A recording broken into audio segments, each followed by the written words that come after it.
Hello everyone. Today we are going to start the next topic, expression for gravitational potential energy.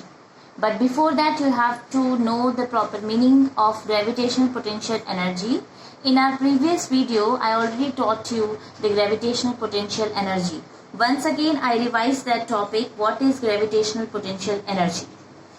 When a body is taken from the earth surface to a height, जब कभी भी आप कोई body को earth surface से ऊपर लेकर जाते हैं एक प्रॉपर हाइट पर और उस बॉडी को वहां से छोड़ देते हैं, तो क्या होता है, वो ऑब्जेक्ट को जब आप लेकर जाते हैं और छोड़ देते हैं तो नीचे अर्थ के पास इतना ज्यादा ग्रेविटेशनल फोर्स होता है जिसकी वजह से वो ऑब्जेक्ट को नीचे खींच लेता है. Means work has to be done on the body against the force of gravity on it, and this work is stored in the body in the form of its potential energy, and this energy is called gravitational potential energy.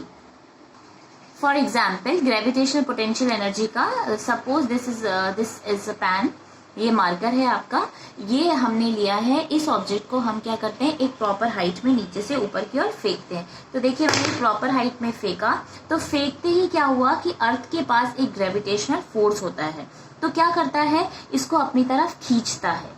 ठीक है, तो देखिए जब मैंने object को ऊपर फेंका तो ऑब्जेक्ट किस में था, मोशन में था, और जैसे ही ऑब्जेक्ट ऊपर से नीचे गिर जाता है, अब देखिए ये नीचे गिर गया, तो इसका मतलब है ये जो वर्क ऊपर से नीचे की ओर आया वो अगेंस्ट द ग्रेविटी काम कर रहा था, और ये जब ऑब्जेक्ट नीचे गिर जाता है तो इस ऑब्जेक्ट के पास में एक स्टोर्ड एनर्जी होती है, that is work done stored in the body in the form of potential energy. इसी को आप कहते हैं ग्रेविटेशनल पोटेंशियल एनर्जी. तो आज हम इसका एक्सप्रेशन फाइंड करेंगे.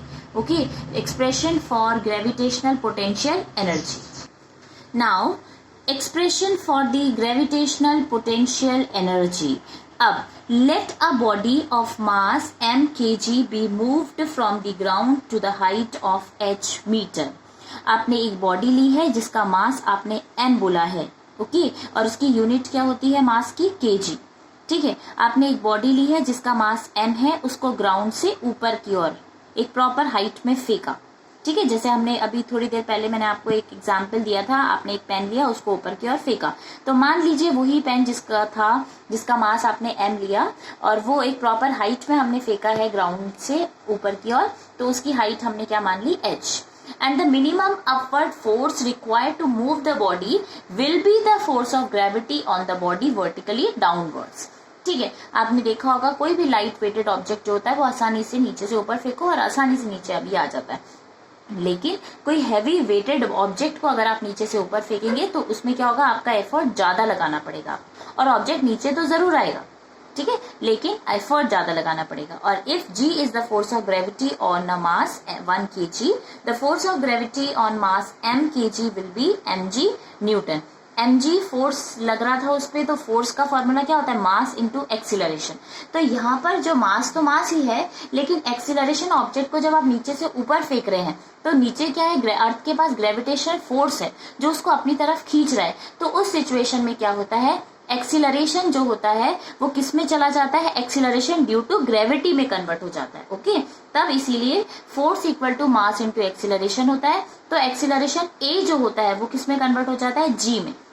ओके, तो फोर्स इक्वल टू क्या बन जाएगा आपका, एम जी न्यूटन. क्यों आया, क्योंकि इसकी यूनिट है, और इनके बीच का डिस्टेंस जो बोल रहे हैं वो हो गया आपका हाइट, क्योंकि आपने प्रॉपर हाइट में फेंका तो वो आपका डिस्टेंस हो गया जब ऑब्जेक्ट नीचे से ऊपर गया. ठीक है, और वर्क का फॉर्मूला क्या होता है, फोर्स इंटू डिस्टेंस. तो फोर्स कितना लगा, mg, और डिस्टेंस कितना आपका h. ठीक है, तो फोर्स की यूनिट क्या होगी, न्यूटन, और डिस्टेंस की यूनिट होगी मीटर, तो न्यूटन मीटर. और न्यूटन मीटर को दूसरे शब्दों में क्या बोलते हैं, जूल भी बोलते हैं. ठीक है, तो work done against the force of gravity stored in the body. आपने देखा होगा ऑब्जेक्ट लिया था हमने, तो ऑब्जेक्ट में ऑलरेडी स्टोर्ड पोटेंशियल एनर्जी, जो एनर्जी स्टोर्ड रहती है बॉडी में उसे पोटेंशियल एनर्जी कहते हैं. फिर आपने ऊपर फेंका और ऊपर से नीचे आ गया, अर्थ ने अपनी ग्रेविटेशनल शक्ति ज्यादा लगाई तो ऑब्जेक्ट को जल्दी से नीचे खींच दिया.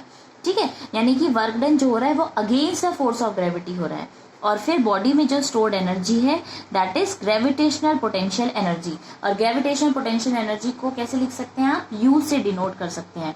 तो यू इक्वल टू क्या हो जाएगा, mg h. ठीक है, अंडरस्टूड. mg h कैसे आया, force that is m into acceleration due to gravity g, एक प्रॉपर हाइट में ऊपर गया तो इसीलिए इसका एक्सप्रेशन हो गया mgh। ओके, और इसकी ग्रेविटेशनल पोटेंशियल एनर्जी क्या है, एनर्जी होती है, और एनर्जी की यूनिट क्या होती है, जूल, इसलिए इसकी भी ऐसा यूनिट क्या होगी आपकी, जूल।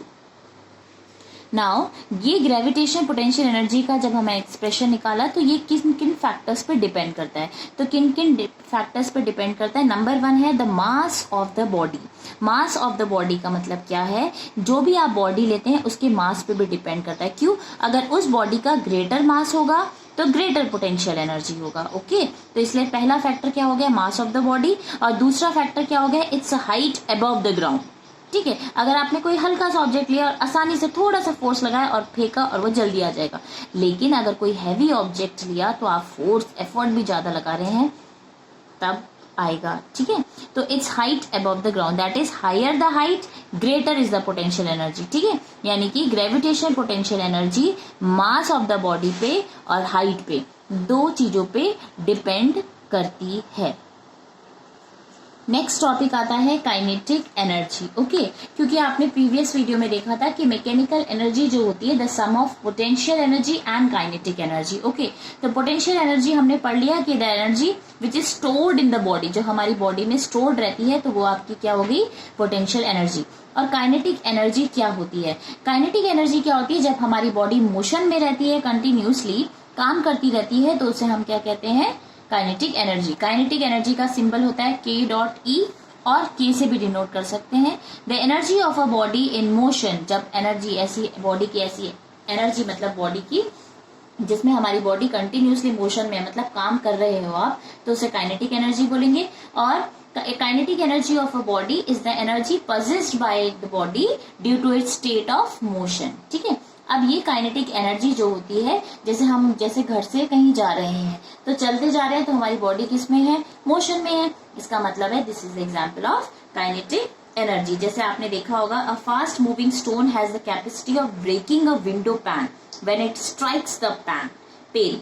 आपको पता है, एक पत्थर लिया आपने और एक कांच का गिलास है, उस कांच के गिलास में आपने जोर से पत्थर मारा तो क्या होगा, वो कांच टूट जाएगा। इसका मतलब है the fast moving stone has kinetic energy. उस पत्थर में कौन सी एनर्जी होगी आपकी, काइनेटिक एनर्जी। जैसे आपने देखा होगा, अ falling hammer when strike a nail fixed on the wooden block moves it further down into the block.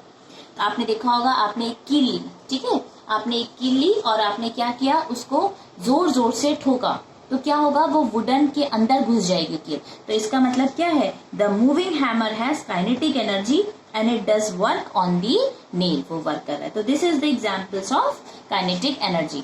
अब आते हैं फैक्टर्स कि काइनेटिक एनर्जी किन किन फैक्टर्स पर डिपेंड करती है। The kinetic energy of a moving body depends on 2 factors. Number 1 आता है the mass of the body, मतलब अगर किसी भी बॉडी का मास ज्यादा होगा तो काइनेटिक एनर्जी भी क्या होगी, ज्यादा। Means greater the mass of the body higher is the kinetic energy. For example, the kinetic energy कोई किसी भी बॉडी की ले लीजिए जिसका मास 10 kg है, मूविंग विद सम स्पीड के साथ वो आगे बढ़ रहा है, is more the kinetic energy of another body of mass 5 kg moving with same speed. Okay, तो पहला किस पे डिपेंड करता है, मास, मतलब अगर मास ज्यादा होगा तो ऑटोमेटिक उसकी काइनेटिक एनर्जी भी क्या हो जाएगी, ज्यादा हो जाएगी। ठीक है, और दूसरा कौन सा फैक्टर्स होता है, स्पीड ऑफ द बॉडी, मतलब किस स्पीड में दौड़ रहे हो। जैसे आप, अगर मैंने बोला आप चल रहे हो, ठीक है, तो आराम से चल रहे हो तो आपकी स्पीड अलग होगी, और जल्दी जल्दी चल रहे हो तो स्पीड अलग होगी। मतलब बेसिकली ये किस पे काम करता है, स्पीड पे भी काम करता है। तो more speed of the body higher is the kinetic energy.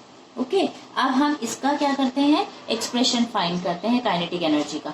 If a body of mass m, अगर कोई भी बॉडी है जिसका मास आपने m लिया है, ठीक है, is moving with speed v, जो है वो आगे मूव कर रही है प्रॉपर स्पीड के साथ v, इसको स्पीड को डिनोट करें v से, तब काइनेटिक एनर्जी का एक्सप्रेशन होगा half mv², that is half into the product of mass into velocity का स्क्वायर। ठीक है, दैट इज हाफ। तो ये एक्सप्रेशन याद रखिएगा।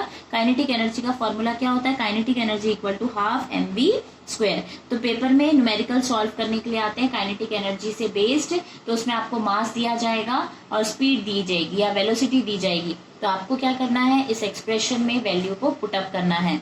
सो kinetic energy equal to half mv²। तो काइनेटिक एनर्जी मतलब ये भी एनर्जी का एक टाइप है, तो एनर्जी की यूनिट क्या होती है? जूल, इसलिए इसकी यूनिट भी क्या हो जाएगी आपकी? जूल।